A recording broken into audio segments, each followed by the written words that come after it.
नमस्कार। टुडे हिमाचल में आपका बहुत बहुत स्वागत है। मैं हूं आपके साथ भावना रेनॉल्ड और चलिए देखते हैं शाम की बड़ी खबरों को फटाफट। अवैध शराब पर सख्ती के लिए कड़ा किया कानून, सदन में आबकारी संशोधन विधेयक पारित। विधानसभा के मॉनसून सत्र में गुरुवार को सदन में हिमाचल प्रदेश आबकारी संशोधन विधेयक पारित किया गया।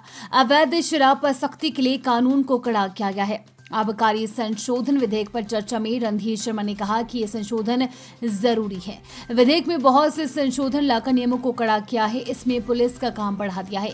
पुलिस पर पहले ही अधिक बोझ है। थानों में कर्मचारी सीमित है व थानों के काम के बजाय इसमें उलझे रहते हैं। बड़े वर्षों से आबकारी पुलिस की बात होती रही है।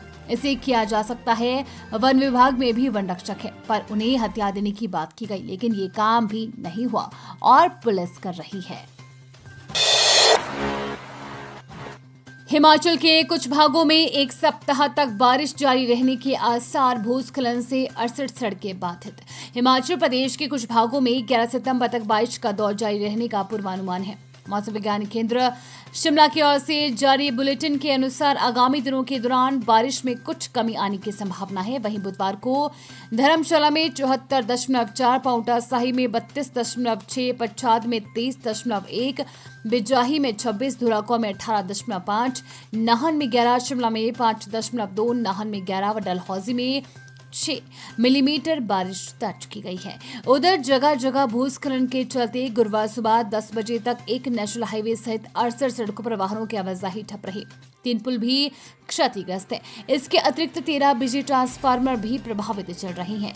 शिमला जिले में सबसे अधिक सड़कें प्रभावित हैं। मंडी पंडोह के बीच 9 मील में पहाड़ी से मलबा आ गया। इसके चलते वाहनों की आवाजाही सिंगल लेन से ही की गई।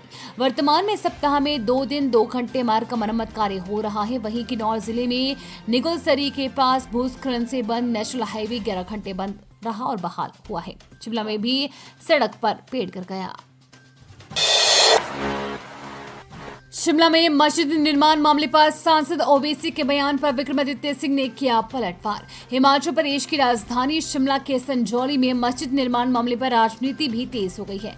बुधवार को विधानसभा सदन में मामले पर विधायक हरीश जनार्था और मंत्री अनिरुद्ध सिंह आमने सामने हो गए हैं। वहीं मंत्री विक्रमादित्य सिंह ने कहा कि कानून अपने हिसाब से काम कर रहा है, हमें सभी की भावनाओं का सम्मान करना होगा। गुरुवार को लोक निर्माण मंत्री विक्रमादित्य सिंह ने सांसद असुद्दीन ओवैसी के बयान पर पलटवार किया है। विक्रमादित्य सिंह ने कहा कि हिमाचल प्रदेश में मोहब्बत है, यहाँ किसी के लिए नफरत नहीं है। समाज के हर वर्ग को आगे ले जाना हमारा दायित्व है, उनकी सुरक्षा करना हमारा दायित्व है और सरकार इसके लिए प्रतिबद्ध है। उन्होंने कहा कि प्रदेश की राजधानी शिमला के संजौली इलाके में मस्जिद निर्माण का जो मामला है उसमें सरकार ने संज्ञान लिया है। कल इस संबंध में विधानसभा में भी वक्तव्य दिया है। इसमें स्पष्ट तरीके से कहा गया है कि सरकार किसी भी तरीके के अवैध निर्माण को बर्दाश्त नहीं करेगा। हिमाचल में स्कूलों को शुल्क में नहीं मिलेगी छूट, प्रति परीक्षार्थी देने होंगे 300 रुपए। हिमाचल प्रदेश स्कूल शिक्षा बोर्ड ने विद्यार्थियों की कम संख्या होने पर भी परीक्षा केंद्र सृजित करने या नवीकरण के लिए शुल्क में दी जाने वाली छूट खत्म कर दी है। शिक्षा बोर्ड संबंधित स्कूलों से अब प्रति परीक्षार्थी 300 रुपए शुल्क वसूल करेगा। 3 साल से विद्यार्थियों की कम संख्या पर परीक्षा केंद्र बनाने या बहाल करने के एवज में स्कूलों से बोर्ड प्रति विद्यार्थी 150 रुपए शुल्क वसूल करता आ रहा है। अब 2024-2025 में होने वाली बोर्ड परीक्षा में ऐसे स्कूलों में 300 रुपए प्रति छात्र शुल्क वसूल किया जाएगा। वहीं शिक्षा बोर्ड विद्यार्थियों की पर्याप्त संख्या वाले स्कूलों से परीक्षा केंद्र स्थापित करने पर सालाना 3000 रुपए शुल्क ही वसूल करेगा।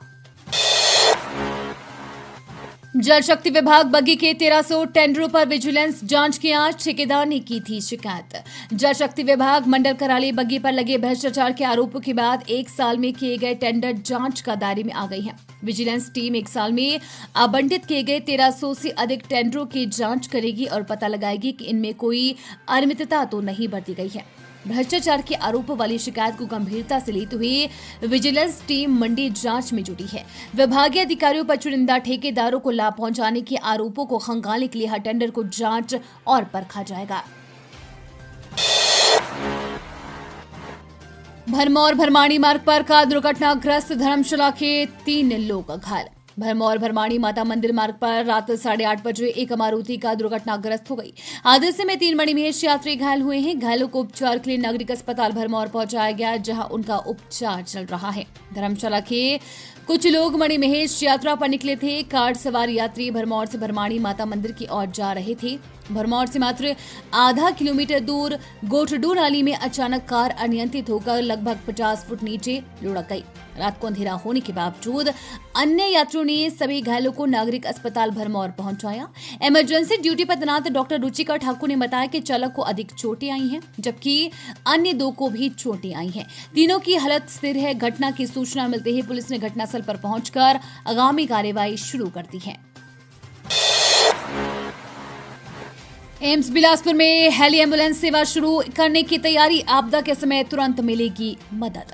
अखिल भारतीय आयुर्विज्ञान संस्थान बिलासपुर में हेली एम्बुलेंस सेवा शुरू करने की तैयारी है। प्रस्ताव बन गया है। प्रस्ताव को हरी झंडी मिली तो देहरादून के एम्स ऋषिकेश के बाद एम्स बिलासपुर ऐसा करने वाला दूसरा संस्थान होगा। प्रदेश की भौगोलिक परिस्थितियों को देखते हुए इस सेवा की जरूरत महसूस की जा रही है। 20 सितंबर को एम्स ऋषिकेश में हेली एम्बुलेंस सेवा का उद्घाटन है। इसके बाद इसी तर्ज पर एम्स बिलासपुर में इस सेवा को अपनाए जाने की योजना है।